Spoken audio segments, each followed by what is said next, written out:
New year ಸೆಲೆಬ್ರೇಷನ್ಗೆ ಈಗಾಗಲೇ Silicon City Bengaluru ಸಿಂಗಾರಗೊಂಡಿದೆ. ಎಂಜಿ ರೋಡ್ ಹಾಗೂ ಬ್ರಿಗೇಡ್ ರೋಡ್ ಕಲರ್ಫುಲ್ ಲೈಟಿಂಗ್ಸ್ಗಳಿಂದ ಝಗಮಗಿಸ್ತಾ ಇದೆ. ಇಂದು ರಾತ್ರಿ 12 ಗಂಟೆವರೆಗೆ ಎಂಜಿ ರೋಡ್ನಲ್ಲಿ ಸಂಭ್ರಮಾಚರಣೆಗೆ ಅವಕಾಶವನ್ನು ನೀಡಲಾಗಿದೆ. ಈ ಹಿನ್ನೆಲೆಯಲ್ಲಿ ನಿನ್ನೆ ರಾತ್ರಿ Bengaluru police commissioner B Dayanand MG ರಸ್ತೆ, ಬ್ರಿಗೇಡ್ ರಸ್ತೆ, ಚರ್ಚ್ ಸ್ಟ್ರೀಟ್ನಲ್ಲಿ ಪರಿಶೀಲನೆ ಮಾಡಿದ್ದಾರೆ. ಭದ್ರತಾ ವ್ಯವಸ್ಥೆ ಹಾಗೂ ಸಿಸಿಟಿವಿಗಳ ಅಳವಡಿಕೆಯ ಪರಿಶೀಲನೆ ಮಾಡಲಾಗಿದೆ. ಇಲ್ಲಿ ಹೆಚ್ಚಿನ ಸಂಖ್ಯೆಯಲ್ಲಿ ಸೇರೋದ್ರಿಂದ ಇಲ್ಲಿ ವ್ಯಾಪಕವಾದಂಥ ಒಂದು ರಕ್ಷಣಾ ವ್ಯವಸ್ಥೆಗಳನ್ನು ನಾವು ಕೈಗೊಂಡಿದ್ದೇವೆ.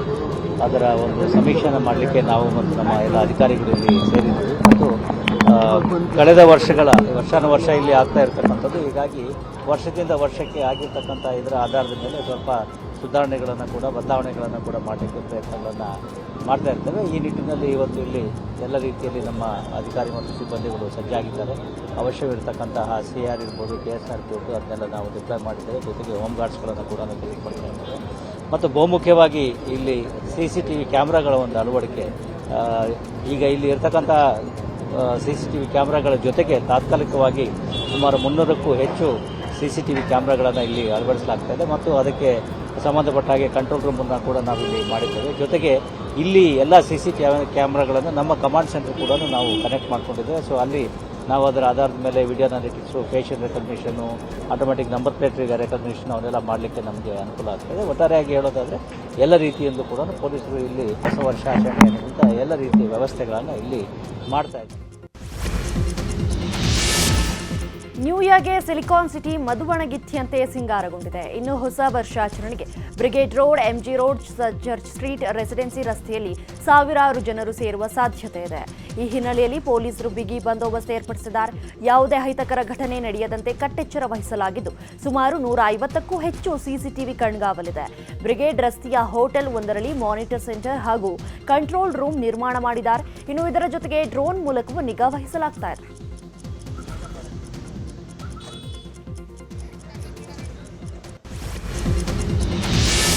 ನ್ಯೂ ಇಯರ್ ಸೆಲೆಬ್ರೇಷನ್ ಹಿನ್ನೆಲೆಯಲ್ಲಿ ಚಾಮುಂಡಿ ಬೆಟ್ಟದಲ್ಲಿ ಮೋಜು ಮಸ್ತಿಗೆ ಬ್ರೇಕ್ ಹಾಕಲಾಗಿದೆ. ಇವತ್ತು ಸಂಜೆ 7 ಗಂಟೆಯ ನಂತರ ಚಾಮುಂಡಿ ಬೆಟ್ಟಕ್ಕೆ ನಿರ್ಬಂಧ ಹೇರಲಾಗಿರುವಂಥದ್ದು. ಪ್ರವಾಸಿಗರಿಗೆ ನಿರ್ಬಂಧ ಹೇರಿದ್ದು 7 ಗಂಟೆಗೂ ಮೊದಲೇ ಹೋಗುವ ಭಕ್ತರು ರಾತ್ರಿ 9 ಗಂಟೆಯ ಒಳಗಾಗಿ ವಾಪಸ್ಸಾಗುವಂತೆ ಸೂಚನೆ ನೀಡಲಾಗಿದೆ. ತಾವರಕಟ್ಟೆ ಗೇಟ್ ಮೂಲಕ ವಾಪಸ್ಸಾಗುವಂತೆ ಸೂಚನೆ ನೀಡಲಾಗಿರುವಂಥದ್ದು. ಸಂಜೆ 7 ಗಂಟೆಗೆ ಬೆಟ್ಟಕ್ಕೆ ಹೋಗುವಂತಹ ಎಲ್ಲ ಗೇಟ್ಗಳು ಬಂದ್ ಆಗಲಿವೆ. ಬೆಟ್ಟದ ನಿವಾಸಿಗಳನ್ನು ಹೊರತುಪಡಿಸಿ ಉಳಿದವರಿಗೆ ನಿರ್ಬಂಧ ಅನ್ವಯವಾಗಲಿದೆ. ಜನವರಿ 1ರಂದು ಬೆಳಗ್ಗೆ ಬೆಟ್ಟಕ್ಕೆ ಎಂದಿನಂತೆ ತೆರಳಬಹುದಾಗಿದೆ. ತುಮಕೂರಿನಲ್ಲಿ ಹೊಸ ವರ್ಷಾಚರಣೆಯ ಮೋಜು ಮಸ್ತಿಗೆ ಬ್ರೇಕ್ ಹಾಕಲಾಗಿದೆ. ದೇವರಾಯನದುರ್ಗ ಅರಣ್ಯ ಪ್ರದೇಶ, ನಾಮದ ಚಿಲುಮೆ, ಬಸದಿ ಬೆಟ್ಟಕ್ಕೆ ಪ್ರವೇಶ ನಿರ್ಬಂಧ ಹೇರಲಾಗಿದೆ. ಇವತ್ತು ಬೆಳಗ್ಗೆ 8 ಗಂಟೆಯಿಂದ ಜನವರಿ 2ರ ಬೆಳಗ್ಗೆ 8 ಗಂಟೆಯವರೆಗೆ ನಿರ್ಬಂಧ ಹೇರಲಾಗಿದೆ. 2 ದಿನಗಳ ಕಾಲ ಸಾರ್ವಜನಿಕರ ಪ್ರವೇಶಕ್ಕೆ ನಿರ್ಬಂಧವನ್ನು ವಿಧಿಸಿದ್ದು, ದೇವರಾಯನದುರ್ಗ, ನಾಮದ ಚಿಲುಮೆ ಸುರಕ್ಷಿತ ಅರಣ್ಯ ಪ್ರದೇಶ ಆಗಿರುವ ಹಿನ್ನೆಲೆಯಲ್ಲಿ ಪ್ರವೇಶ ನಿರ್ಬಂಧ ಮಾಡಲಾಗಿದೆ. ಈ ಪ್ರವಾಸಿ ತಾಣಗಳಲ್ಲಿ ಪೊಲೀಸ್ ಕಣ್ಗಾವಲು ಹಾಕಿದ್ದು, ಹೊಸ ವರ್ಷಾಚರಣೆ ವೇಳೆ ಮದ್ಯ ಸೇವಿಸಿ ಬೈಕ್, ಕಾರು ಚಾಲನೆ ಮಾಡಿದರೆ ದಂಡ ವಿಧಿಸಲಾಗ್ತಾ ಇದೆ. ಇತ್ತ ಕೋಲಾರದಲ್ಲೂ ಹೊಸ ವರ್ಷಾಚರಣೆಗೆ ಹಲವು ರೂಲ್ಸ್ಗಳನ್ನು ತರಲಾಗಿದೆ. ಅನುಮತಿ ಇಲ್ಲದೆ ತೋಟದ ಮನೆ ಮತ್ತು ಫಾರ್ಮ್ ಹೌಸ್ಗಳಲ್ಲಿ ಸಂಭ್ರಮಾಚರಣೆ ನಿಷೇಧ ಮಾಡಲಾಗಿದೆ. ನೈತಿಕ ಪೊಲೀಸ್ಗಿರಿ ಮತ್ತು ಅನುಚಿತ ವರ್ತನೆ ಮಾಡಿದ್ರೆ ಕಾನೂನು ಕ್ರಮದ ಎಚ್ಚರಿಕೆ ನೀಡಿದ್ದಾರೆ. ಸಾರ್ವಜನಿಕ ಸ್ಥಳದಲ್ಲಿ ಮದ್ಯಪಾನ ಮಾಡೋ ಹಾಗಿಲ್ಲ, ಬೈಕ್ ವೇಲಿಂಗ್ ಮಾಡಬಾರದಂತೆ ಈಗಂತ ಕೋಲಾರದ SP ಆದೇಶವನ್ನು ಹೊರಡಿಸಿದ್ದಾರೆ. ಇನ್ನು ಪಟಾಕಿ ಸಿಡಿಸಿ ಸಾರ್ವಜನಿಕರಿಗೆ ತೊಂದರೆ ಕೊಡಬಾರದು, ಸಂಭ್ರಮಾಚರಣೆಯ ಸಂದರ್ಭದಲ್ಲಿ ಧಾರ್ಮಿಕ ಭಾವನೆಗಳಿಗೆ ಧಕ್ಕೆ ಉಂಟಾಗಬಾರದು ಅಂತ ಕಟ್ಟೆಚ್ಚರ ಕೊಟ್ಟಿದ್ದಾರೆ. 200 ಜನ ಹೋಮ್ ಗಾರ್ಡ್ಸ್ ಮತ್ತು 500 ಜನ ಸಿಬ್ಬಂದಿ ಮತ್ತು ಆಫೀಸರ್ಸನ್ನು 2 KSRP ತುಕಡಿಗಳು, 4 DR ತುಕಡಿಗಳನ್ನು ನಾವು ನೇಮಕ ಮಾಡಿಕೊಂಡಿದ್ದೀವಿ. ಈ ಒಂದು ಹೊಸ ವರ್ಷದ ಆಚರಣೆಯ ಅಂಗವಾಗಿ ಎಲ್ಲ ಸಾರ್ವಜನಿಕರಲ್ಲಿ ನಾನು ಮನವಿ ಮಾಡ್ಕೊಳೋದು, ದಯವಿಟ್ಟು ರೆಸ್ಪಾನ್ಸಿಬಲ್ ಆಗಿ ನೀವು ನಿಮ್ಮ ಮನೆ ಅಂಗಳದಲ್ಲಾಗಿರ್ಬೋದು ಅಥವಾ ಇತರ ಜಾಗದಲ್ಲಾಗಿರ್ಬೋದು ರೆಸ್ಪಾನ್ಸಿಬಲ್ ಆಗಿ ನೀವು ಬಿಹೇವ್ ಮಾಡಿ. ನಂತರ ಈ ಡ್ರಂಕ್ ಆ್ಯಂಡ್ ಡ್ರೈವಿಂಗನ್ನು ಯಾವುದೇ ಕಾರಣಕ್ಕೂ ಮಾಡಬೇಡಿ. ನಾವು ವಿಶೇಷ ತಂಡಗಳನ್ನು ನೇಮಕ ಮಾಡಿ ಇಡೀ ನಮ್ಮ ಕೋಲಾರ ಸುತ್ತಮುತ್ತ ಡ್ರಂಕ್ ಆ್ಯಂಡ್ ಡ್ರೈವಿಂಗ್ ಕೇಸಸನ್ನು ರಾತ್ರಿ ಹಾಕ್ತಾ ಇರ್ತೀವಿ. ನಾವು 2 ಗಂಟೆ ತನಕ ಎಲ್ಲ ಆಫೀಸರ್ಸು ಸ್ಪೆಷಲ್ ರೌಂಡ್ಸಲ್ಲಿ ನಾವು ಇರ್ತೀವಿ. ಇಲ್ಲೇ ನಾವು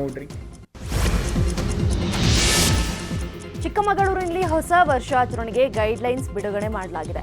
ನ್ಯೂ ಇಯರ್ ವೇಳೆ ಲಕ್ಷಾಂತರ ಪ್ರವಾಸಿಗರು ಜಿಲ್ಲೆಗೆ ಭೇಟಿ ಕೊಡಲಿದ್ದು, ಹೀಗಾಗಿ ಜಿಲ್ಲೆಯ ಪ್ರಸಿದ್ಧ ಪ್ರವಾಸಿ ತಾಣಗಳಿಗೆ ನಿರ್ಬಂಧ ಹೇರಲಾಗಿದೆ. ಮುಳ್ಳಯ್ಯನಗಿರಿ, ಸೀತಾಳಯ್ಯನಗಿರಿ ಸೇರಿ ಚಂದ್ರದ್ರೋಣ ಪರ್ವತದ ಸಾಲು ಸೇರಿದಂತೆ ಜಿಲ್ಲೆಯಾದ್ಯಂತ ಪ್ರವಾಸಿ ತಾಣಗಳಿಗೆ ನಿರ್ಬಂಧವನ್ನು ಹಾಕಲಾಗಿದೆ.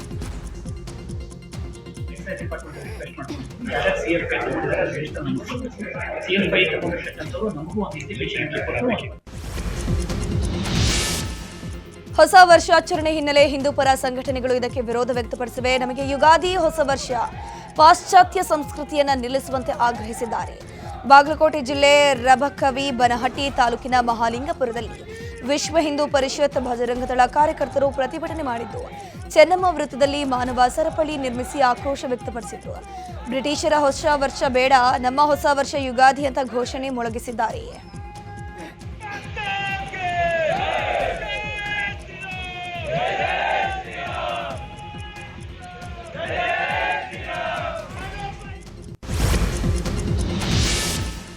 ಭಾರತದ ಮುಖ್ಯಮಂತ್ರಿಗಳ ಆಸ್ತಿ ಪಟ್ಟಿಯನ್ನ ಅಸೋಸಿಯೇಷನ್ ಆಫ್ ಡೆಮೊಕ್ರಾಟಿಕ್ ರಿಫಾರ್ಮ್ಸ್ ಪ್ರಕಟಿಸಿದೆ. ಇದರಲ್ಲಿ ದೇಶದ ನಂಬರ್ 1 ಶ್ರೀಮಂತ ಮುಖ್ಯಮಂತ್ರಿಯಾಗಿ ಆಂಧ್ರಪ್ರದೇಶದ ಸಿಎಂ ಚಂದ್ರಬಾಬು ನಾಯ್ಡು ಇದ್ರೆ, ದೇಶದ ಅತ್ಯಂತ ಬಡ ಮುಖ್ಯಮಂತ್ರಿ ಪಶ್ಚಿಮ ಬಂಗಾಳ ಸಿಎಂ ಮಮತಾ ಬ್ಯಾನರ್ಜಿ ಆಗಿದ್ದಾರೆ. ಚಂದ್ರಬಾಬು ನಾಯ್ಡು ಬಳಿ 931 ಕೋಟಿ ಇದ್ರೆ, ಮಮತಾ ಬ್ಯಾನರ್ಜಿ ಬಳಿ 15 ಲಕ್ಷ ರೂಪಾಯಿ ಆಸ್ತಿ ಹೊಂದಿದ್ದಾರೆ.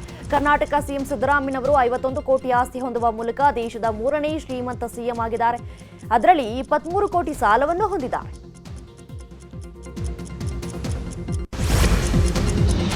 ಗುತ್ತಿಗೆದಾರ ಸಚಿನ್ ಆತ್ಮಹತ್ಯೆ ಪ್ರಕರಣದಲ್ಲಿ ರಾಜಕೀಯ ಜಟಾಪಟಿ ಜೋರಾಗಿದೆ. ಸಚಿವ ಪ್ರಿಯಾಂಕ್ ಖರ್ಗೆ ರಾಜೀನಾಮೆಗೆ ಬಿಜೆಪಿ ಆಗ್ರಹಿಸ್ತಾ ಇದೆ. ವಿವಾದದ ಮಧ್ಯೆ ಸಚಿವ ಪ್ರಿಯಾಂಕ್ ಖರ್ಗೆ ದೆಹಲಿಗೆ ಬರುವಂತೆ ಬುಲಾವ್ ಕೊಡಲಾಗಿದೆ. ಇವತ್ತು ದೆಹಲಿಗೆ ತೆರಳಲಿರುವಂತಹ ಪ್ರಿಯಾಂಕ್ ಖರ್ಗೆ ಸಚಿನ್ ಆತ್ಮಹತ್ಯೆ ಪ್ರಕರಣದ ಬಗ್ಗೆ ಹೈಕಮಾಂಡ್ ನಾಯಕರಿಗೆ ಮಾಹಿತಿಯನ್ನು ಕೊಡಲಿದ್ದಾರೆ. ಎಂದಿನಿಂದ 3 ದಿನ ದೆಹಲಿಯಲ್ಲೇ ವಾಸ್ತವ್ಯ ಹೂಡಲಿರುವಂತಹ ಪ್ರಿಯಾಂಕ್ ರಾಜ್ಯ ಕಾಂಗ್ರೆಸ್ ಉಸ್ತುವಾರಿ ಸುರ್ಜೇವಾಲಾ, ಕೆಸಿ ವೇಣುಗೋಪಾಲ್ ಅವರನ್ನ ಭೇಟಿ ಮಾಡಿ ಪ್ರಕರಣದ ಬಗ್ಗೆ ವಿವರಣೆ ನೀಡಲಿದ್ದಾರೆ ಅಂತ ಹೇಳಲಾಗ್ತಿದೆ. ಡಾಕ್ಟರ್ ಬಿಆರ್ ಅಂಬೇಡ್ಕರ್ ಬಗ್ಗೆ ಅಮಿತ್ ಶಾ ಹೇಳಿಕೆಯನ್ನು ಖಂಡಿಸಿ ಯಾದಗಿರಿ ಜಿಲ್ಲೆಯ ಶಹಾಪುರ ಬಂದ್ಗೂ ಕರೆ ಕೊಡಲಾಗಿದೆ. ದಲಿತ ಹಾಗೂ ಪ್ರಗತಿಪರ ಸಂಘಟನೆಗಳು ಶಹಾಪುರ ಬಂದ್ಗೆ ಕರೆಯನ್ನು ಕೊಟ್ಟಿದ್ದಾರೆ. ಇವತ್ತು ಬೆಳಗ್ಗೆಯಿಂದಲೇ ಅಂಗಡಿ ಮುಂಗಟ್ಟು, ಬಸ್ ಸಂಚಾರ ಎಲ್ಲವೂ ಬಂದ್ ಮಾಡಬೇಕು ಅಂತ ಆಗ್ರಹಿಸಿದ್ರು. ಮುನ್ನೆಚ್ಚರಿಕಾ ಕ್ರಮವಾಗಿ ಶಹಾಪುರದ ಎಲ್ಲ ಶಾಲಾ ಕಾಲೇಜುಗಳಿಗೆ ರಜೆ ಘೋಷಣೆ ಮಾಡಲಾಗಿದೆ.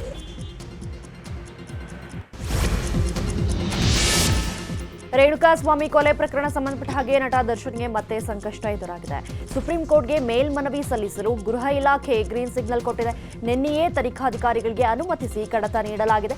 ಬಹುತೇಕ ಇವತ್ತು ಅಥವಾ ನಾಳೆ ಸುಪ್ರೀಂ ಕೋರ್ಟ್ಗೆ ಮೇಲ್ಮನವಿ ಸಲ್ಲಿಸುವ ಸಾಧ್ಯತೆ ಇದೆ. ಸ್ವಾಮಿ ಕೊಲೆ ಕೇಸ್ನ ಆರೋಪಿಗಳಾದ ದರ್ಶನ್, ಪವಿತ್ರ ಗೌಡ, ಪ್ರದೂಷ್, ಲಕ್ಷ್ಮಣ್, ನಾಗರಾಜ್, ಅನುಕುಮಾರ್ ಹಾಗೂ ಜಗದೀಶ್ ಜಾಮೀನು ರದ್ದು ಕೋರಿ ಮಾಡುವಂತೆ ಅರ್ಜಿ ಸಲ್ಲಿಕೆಗೆ ಸಿದ್ಧತೆಯನ್ನು ಮಾಡಿಕೊಳ್ಳಲಾಗ್ತಾ ಇದೆ.